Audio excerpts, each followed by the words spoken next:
Thank you. My name is Corey Frang. I work with the jQuery Foundation. I sit on the board. I also am on the core development team, the UI development team, and I lead the infrastructure, which is our sysadmin team. And you can find me on GitHub and Twitter at narf37. It's my last name backwards. And on IRC as narf. I'd like to just take a quick poll, show of hands. How many of you have worked with jQuery animation before? All right, we've got a few. And how many of you use CSS animations? All right, a few more. That's good. So just to start out, I'd like to talk a little bit about what animation exactly is. According to Wikipedia, the history of the word is the act of bringing something to life, or to give life to something. And in the context of a web application, I believe this would be moving things around the page, fading things in and out, any sort of action that you see on an HTML page. So you have an important choice when you're looking to perform animations on devices in the web. CSS3, defining the animations in CSS simplifies your JavaScript a lot. I would definitely suggest using CSS3 if you can. The issue is that Internet Explorer is still very behind in supporting CSS animation. Mobile support, you have a lot of good support. However, the places where it doesn't work, you probably wouldn't even want to try to animate in the first place. It would look terrible. You still need to use vendor prefixing, and caniuse.com has a little chart here that will show us this is for transitions. It works pretty much everywhere currently, except IE. And animations, again, works most places except IE.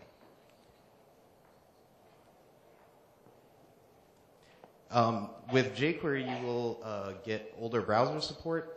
It will work all the way back to IE6, at least for the things that can work in IE6. And you also get the ability to write your own plugins, and there are a lot of built-in effects within the jQuery, all of the jQuery projects. It's also extremely extendable. So I'd like to talk very briefly about what CSS animations allow you to do, just so that we can go over these. Transitions are basically when you apply a new class, it'll transition to whatever that changed. CSS3 Please has a very quick little guide to how to do it. Like I said, you still need to use all of the prefixes to make sure it works. So this is for transitions. You just set a time and an easing, and then things will animate. And then for animations, you can define a set of frames for an animation to play. In this case, it's just going to do some fading, and you notice that we're applying this animation on hover, so whenever I hover that box, you can see it fades in halfway and then fades in the rest of the way. So it was a quick little demo of CSS animations. The events that CSS animation will fire is transition end. If you're using a transition, it'll get called when it's ending. Animation start is called at the beginning of an animation. Iteration, you can actually have repeating animations, and iteration gets called every time a new animation repeats. And end, these animation end will get called when the animation is done. All of these events are prefixed in each of the browsers, so it's kind of hard to know exactly what event you're listening to, but you can listen to these events with jQuery, and it's as easy to animate by just adding and removing classes using jQuery. It will make your JavaScript much smaller and keep the presentation layer in the CSS. But since this talk is about jQuery animation, I'll move on to the jQuery animation components. All of these things are things that I have recently spent a lot of time refactoring, redesigning, and making sure that it's more maintainable. So a quick overview of all of the components that we have available. jQuery core will define cues. I'll go into each of these a bit more. Animate is a function that allows you to do animations, easings, shortcuts, some timers. The jQuery UI effects library will add the ability to animate classes, which might allow you to do like a fill-in transition like in IE, where you don't have it natively. The widget effects are a set of effects that show you, like for show and hiding things. And it also includes jQuery color and additional easing, which are available on their own, but you can get it all in jQuery UI effects. So looking at the queue in core, the queue simply makes sure that things run one thing at a time in order. So by default, all of the animation functions are queued. For instance, this element here, when I click on it, it's going to toggle by sliding and then toggle by sliding. So you'll see that it goes up and comes back down. So this was a queue. The first one happened, then the second one. You can also create a custom function to pass to your queue. That function will receive a function as its first argument that you call when you finish whatever you're doing in your function. So it can be asynchronous as well. And so this is going to fade, then it's going to append done animating, and then it's going to call the next function, which will fade. So fades out, it's done animating, fades in. You can do this as many times as you want. It'll just keep going. So all of jQuery animations at some point will boil down to jQuery's animate.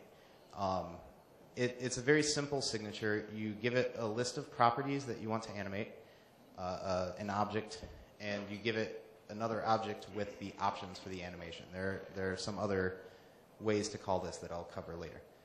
Any numeric property, a single numeric property, can be animated. Like background position, you can't animate background position, but you can animate background position X and background position Y. So just as long as you're dealing with a single numeric element or property, it can be animated. The main options that you'll encounter are going to be the duration, which is how long it takes, easing, which kind of describes how something moves, and complete. I'll go into easing a lot more. Values can be defined in pixels, EM, percentage, etc. You should generally prefer using pixels because jQuery has to do a couple of loops to try to figure out what an EM means in the context if you decide to animate using EMs. But it will do it. It just, pixels are a lot more direct and to the point, and it works everywhere very cleanly. You can also define a value using plus equals or minus equals, which means to increase from the current value or decrease from the current value. And there's also 3 special values that you can use, hide, show, and toggle. Hide, what that will do is it assumes that it starts shown, and it takes it from its current value to 0, and then after the animation is complete, it calls jQuery hide, which sets display none. Show will go from that display none state and animate back to where it started, or where it would be if it wasn't display none automatically. And both of these functions will automatically remove the properties they're animating from style. So it's very convenient to use these shortcuts. Toggle will choose hide or show based on whether or not the element is currently visible. This little example here, I'm going to animate the left margin on this and the right margin on this, and I'm going to reduce the font size. And it's pretty simple. You notice that if I click on it again, the font size will get smaller, but the margins are still the same. They won't animate again. It's because I defined a specific value for margin, but minus equals on the font. So easing. Easing describes how something moves. Core only defines 2 easing methods. The default is called swing, and the other one is linear. Linear is straight through. It goes from 0 to 1. If it's halfway through, it's at 0.5. If it's 10%, it's at 0.1. Swing will start and end a little quicker than it goes in the middle. So it feels more natural, which is why we make it the default. jQuery UI Effects Core includes the plugin jQuery.easing, which defines a whole lot more easing functions. You get ease in and out and in-out, and then you also get all of this giant list of easing functions. All of these different possibilities exist. A quick demo of what they look like. Like I said, swing will start a little faster and end a little faster. In the middle, it's pretty smooth, but you can just, I'll click on a couple of these here so you can see them. They're basically just, the bounce is kind of fun. You can do some cool stuff with that.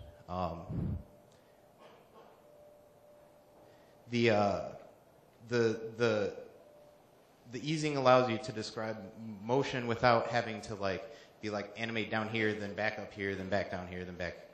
You can do something like this, which will allow you to toggle using slide with that duration and ease out bounce and ease out elastic on the way back in. If you're really into math, you can write your own function for easing. This takes a value from 0 to 1 and should return a value that you scale. Like this is actually what swing does. It's using a cosine and doing something with pi. If you know what that does, more power to you. So there's a lot of shortcut signatures as well. jQuery, so you can call animate, and rather than passing the options as an object, you can just pass a duration as a number or the string slow or fast. You can pass an easing as a string and a complete function that gets called when your animation is done. Personal preference, I generally stick with the options object. It's just, I got used to it, and it also makes it so that if you ever want to add another option, it's already in an object. You don't have to refactor and get it out of the shortcut syntax. So there's also the animations using show, hide, and toggle. There's 9 shortcut signatures in all there. It's the same as animate, but you don't have to give it properties. It selects the properties for you. So show, hide, and toggle will animate opacity, height, and width. Slide down is the show version of slide. Slide up is the hide version of slide. And slide toggle, obvious. That only will animate height. It won't do anything with opacity or width. Fade in, out, and toggle only will animate opacity. Also, to mention, it will include margin and border in the proper directions for all of those. There's one other big thing in core. This example is kind of strange, but I have a better example towards the end of why you would do this. So timers are what it uses internally to do each step of your animation. It's basically you give it a function, and that function will be called until it returns false once per frame. So all you have to do to stop it is return any false value, 0, false, whatever. It's used internally, but you can write your own. For instance, this one will print 10 dots at the bottom of this thing. It's very simple. In UI, like I was saying, we have the ability to animate classes. So this will give you the ability to kind of polyfill CSS transitions. So in this particular example, I'm going to toggle the demo animation class on this element and also the highlight class on this element. So we'll see when I click on it, it toggled. But if you noticed at the end, the text colors just changed immediately. That's because those styles are actually applied to the children of this element rather than the parent. So, like I said, all the text just changes colors immediately. It also adds an additional option to the options object called children, which if you pass it true, it will actually look for all of the children, detect all of the changes in CSS, and animate all of them. So this example, we will actually fade the colors to white as it's doing the animation. UI also defines widget effects. These are just a lot of show, hide, toggle based animations. It gives you a ton of them, so I just decided to show you my little test page that we use. We have explode, we have fade, clip, bounce, blinds, slides, highlights. There's a ton of them. You can choose which of these to include, and once you include them in your code, you get the ability to call toggle and pass it a name of an effect. So for instance, this one will toggle using drop down, and it will then toggle using blind right. So it'll fall out of the page downwards and then slide back in using blind. Play that one more time. jQuery color is also included in jQuery UIFX. This plugin was it was very tiny. It only supported RGB, but very recently we've released 2.0 in jQuery color, and the current version is included in UIFX core. It gives you a bunch of extra color names available in extension, but what this allows you to do is actually animate color values. There's also an API to work with color values, which I find very exciting. That was designed by me and Dan Heberden.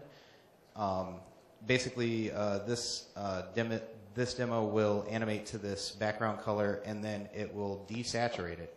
Notice I'm not actually defining all parts of the color here. There's no hue, so it's going to use the current hue. So animate to that awful color and then come back to this gray.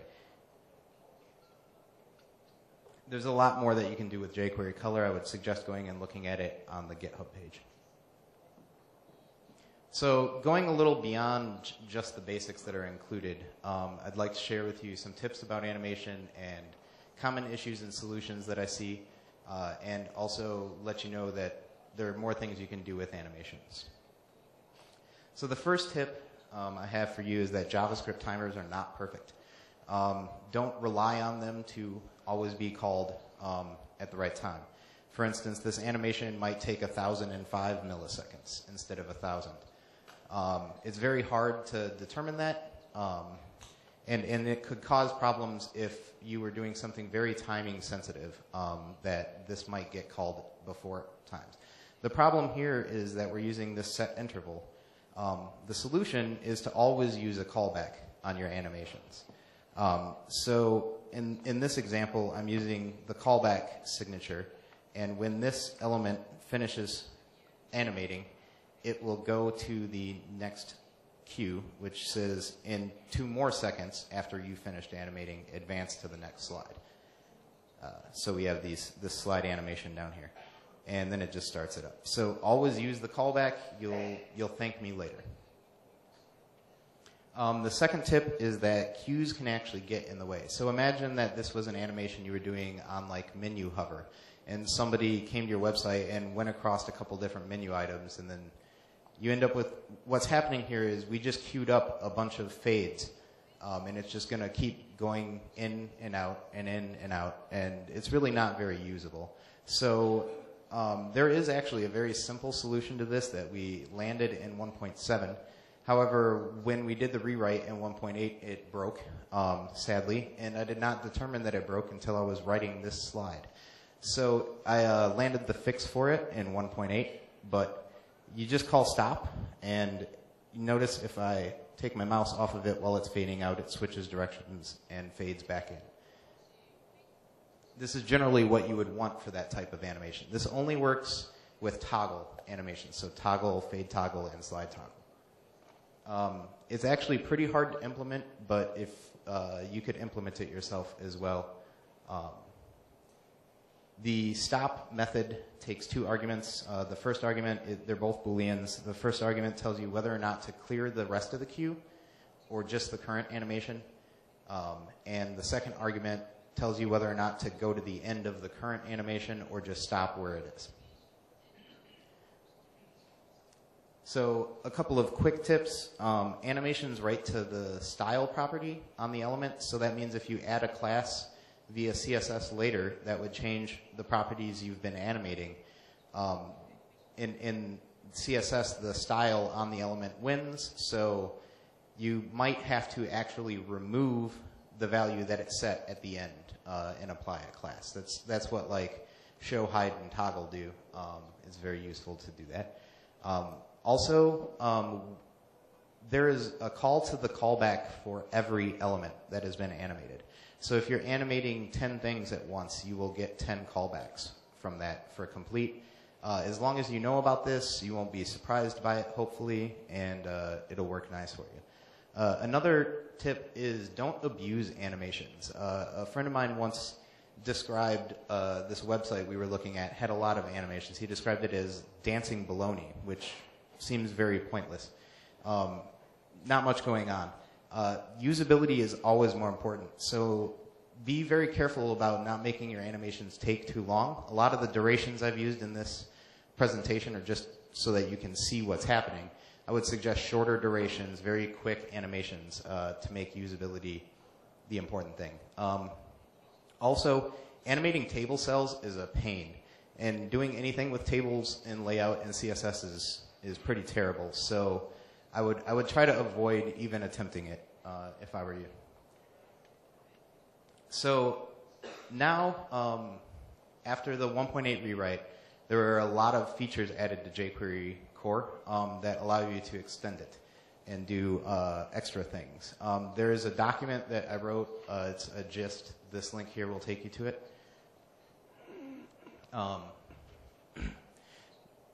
We added these 4 callbacks. You might recognize these from the Promise API that Dan covered earlier. We have progress, which is called at the end of each frame of the animation. So like if you wanted to monitor what was happening, you can use the progress callback. The done callback will be called whenever the animation gets to completion. It could be stopped with go to end, or it could be because the animation is over. But either way, done will be called. Fail will be called only in the event that it is stopped without going to the end. So the animation never completed, therefore I consider that failed. And always will be called whether it's done or fail. So it is always called whenever that animation is stopped. These callbacks are very similar to complete. Done is actually complete, but just renamed to done. There is also an animation pre-filter, which is very similar to the Ajax pre-filter that Julian covered a couple talks ago. It actually takes a function. I'm sorry, this slide is kind of confusing. It takes a function that takes these 3 arguments. So for every animation that is created, your function will get called with the element that is being animated, the properties that are being animated, and the options for the animation.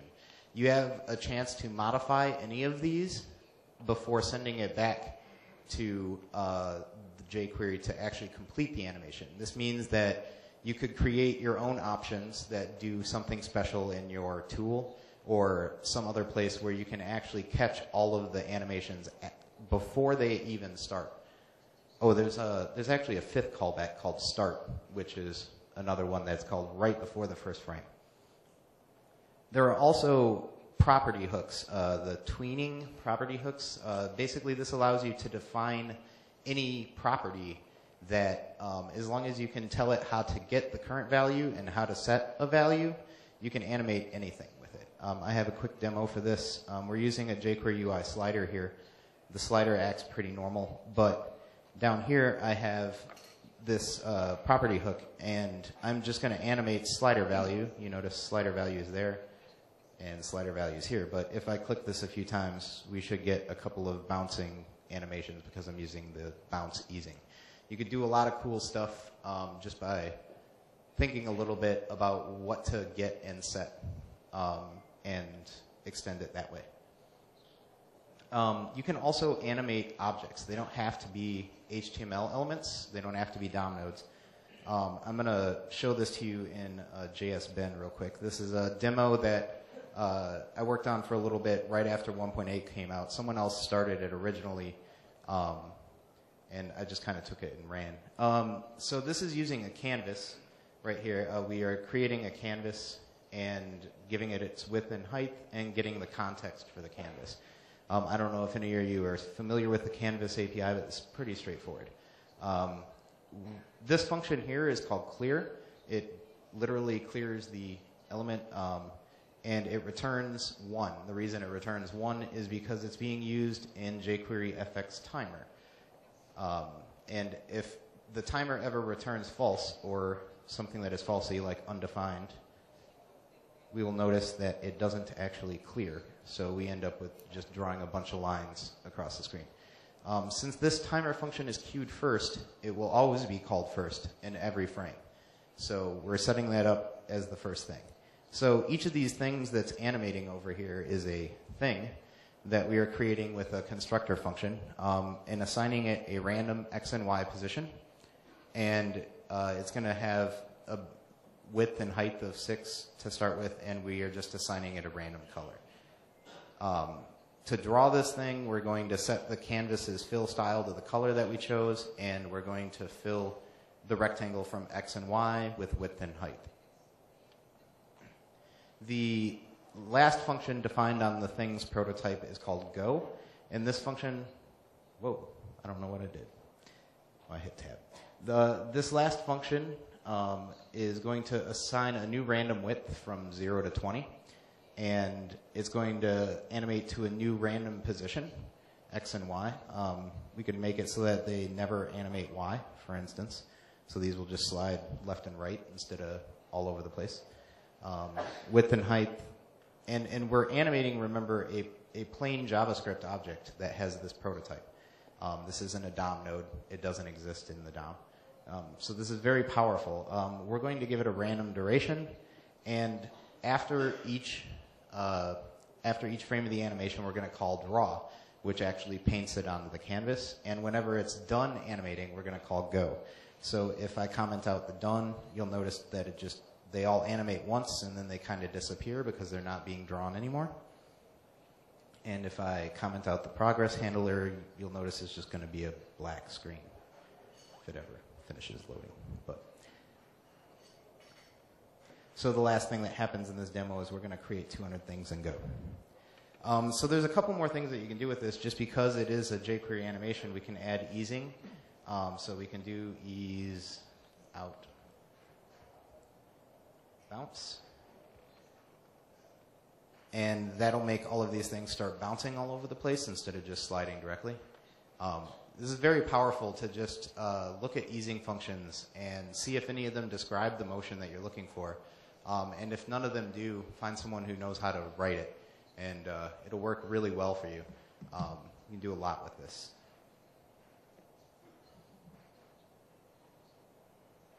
So that pretty much brings me to the end